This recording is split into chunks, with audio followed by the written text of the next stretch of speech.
4 co-chairs. We have one of those co-chairs with us right now, and that's Congressman Henry Cuellar. So we'd like him to come up and say a few words about the Congressional Caucus and the family business. Thank you so much. Thank you. Say hello to my fellow Texans, any wannabe Texans also, to all of y'all. Let me say, as you know, it's a little busy. Members are markup. I got to go back to subcommittee on appropriations, where it's the military construction, which is, we're talking about the quality of life. Talking about quality of life, not only for the small business owners, but also for our military access soldiers that we have. I just want to say to my, I'm hoping that the caucus chairs will stop by. It's a bipartisan way of addressing this issue. And let me just say that I'm an attorney by profession, a PhD, but I was also a small business owner, so I know what it is to be a small business owner and what you have to go, and a family-owned businesses, what they have to go. So there are different ways we can help you up here in Congress, and let me talk about one way is by passing legislation, and certainly I'll work with Joey and the other, Brad and the other folks to make sure that we work with you on legislation and be supportive of that. But the other thing is, there are certain things, as you know, I sit on the appropriations, money drives policy. So if there's anything we can do there, please let us know. In the appropriations bill, we're not supposed to quote legislate, but it happens all the time, especially at the very end. So anything I can try to help you in my committee, and certainly I'll work with Jody, I'll work with Brad and the other folks to make sure that we are supportive of that. I am looking forward to, once y'all put your survey results, you all have them, so you can send them over to Matt in my office here. We'd be happy to look at that. I know that I've talked to some of y'all. I haven't been to your company in Dallas, but I need to show up there again. But I certainly want to be very supportive. I'm very, very pro-business. Do understand, as I mentioned, as a former small business owner, I know what y'all go through and what needs to be done for family-owned businesses on that. So with that, I know y'all have other things and I have to go to my subcommittee, but I will take 1 or 2 easy questions. Jack over there will take all the tough questions. Jack will take all the hard questions. I'll take any quick questions. Hopefully not from the border. I've been talking about border for a while. By the way, can I talk about quality of life? The border is actually safer than Washington D.C. If you look at the stats for rape, murder, assault, the national crime rate, for example, and you compare it, people ask me, I'm from Laredo, Texas, on the border. I cover from San Antonio down to the border.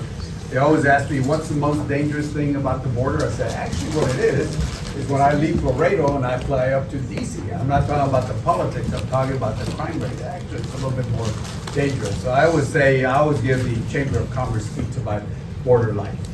Jack, and then over here. Henry, I just want to say, number one, thank you for being a co-chair of this group, and also thank you for your bipartisan openness, and your office is always great about listening to groups and telling you yes or telling you no, but being straightforward.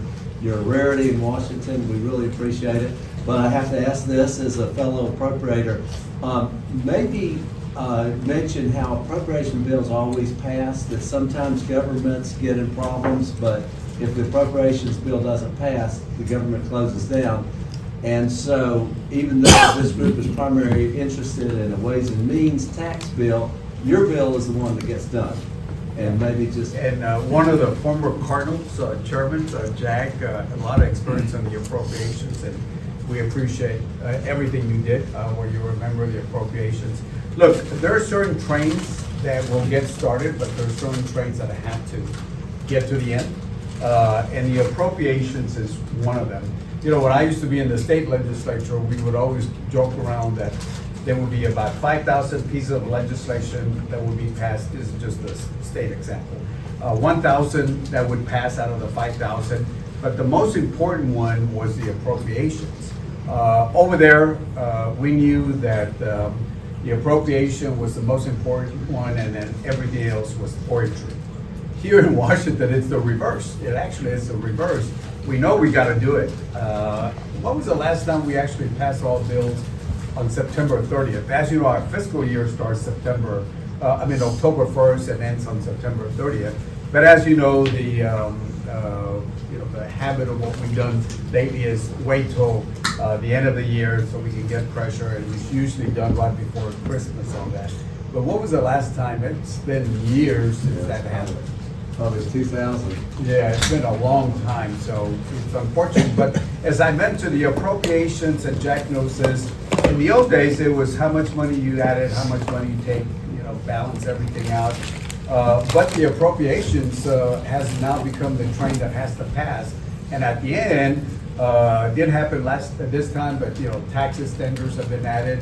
I was talking to the Texas Association of Businesses just right before this, and I was telling them that you remember Joe Barton and myself from Texas, Dallas area.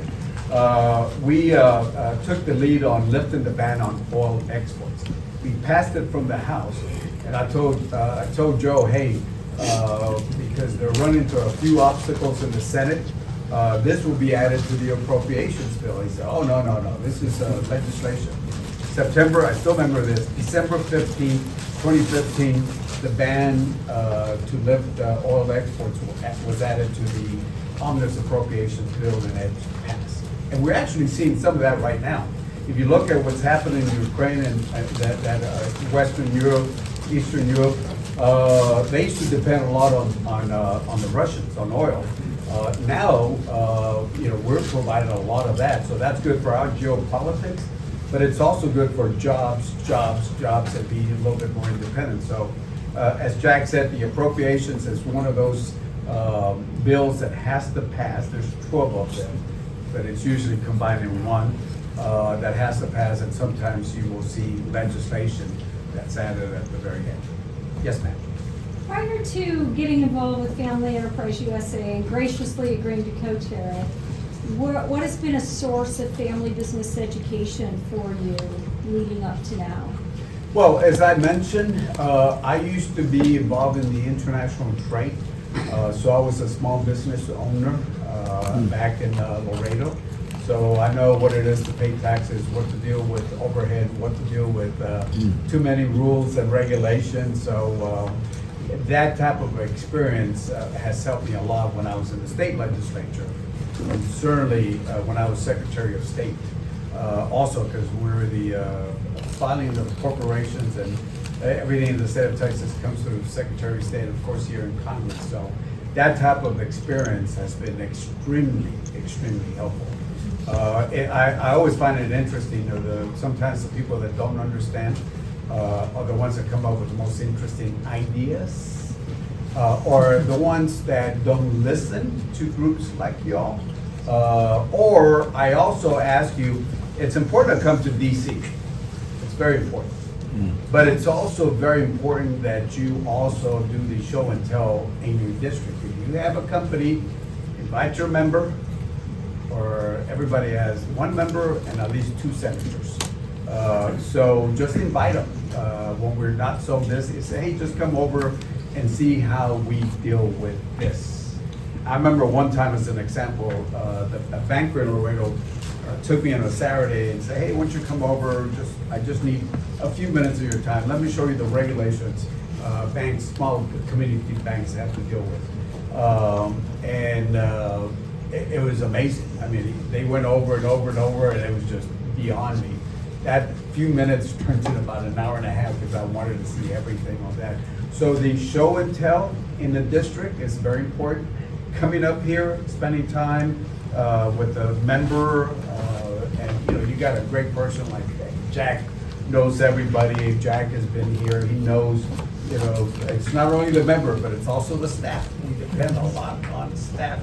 So don't blow off the staff completely. Spend time with them on that. Thank you. All right.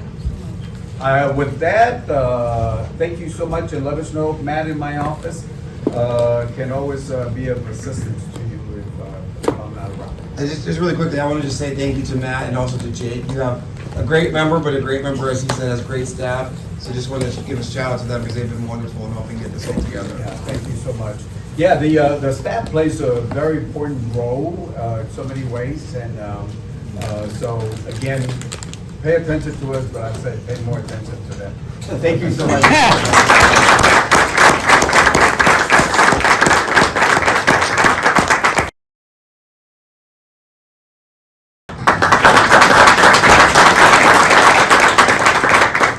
Thanks so much, everyone, for being here. Tommy Brown, I'm the Congressman's Legislative Director and Justice Economic Policy, especially anything in front of the Ways and Means Committee. First, he does apologize for not being here. Family businesses are an incredibly important issue to him.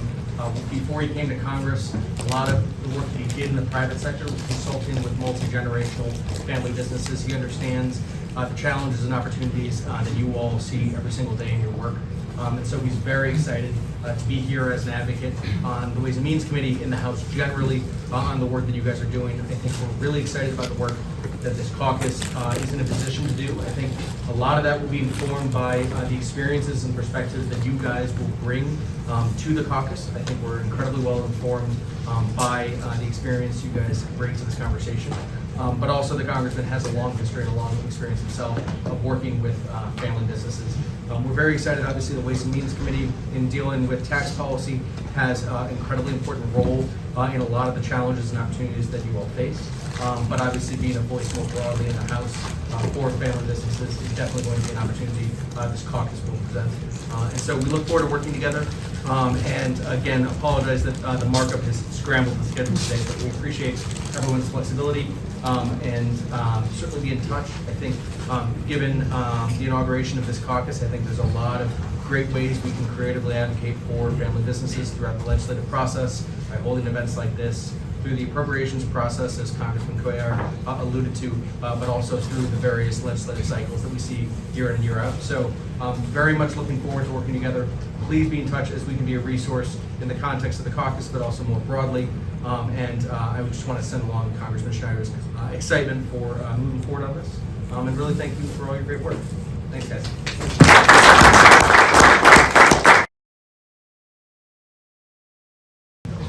So everyone, we are very thrilled to have Rep. Claudia Tinney of New York's 24th District here. And I just want to give a shout out to George Iverson and Noah Larson on her team, who have been very helpful and instrumental, not just today in getting the room together, which is a feat these days, but also in showing support for the mission of this caucus. So without further ado, Rep. Claudia Tinney, thank you so much. Hi, Karen Street. Karen, this is here. Thank you so much for all of it. I think we're out of here. Very exciting. Thank you so much, and I really appreciate you all attending and supporting. As a member and owner of a family business that's been in business since 1946, I think it's about time we started this caucus, and I want to say thank you to everyone who's been instrumental in doing this.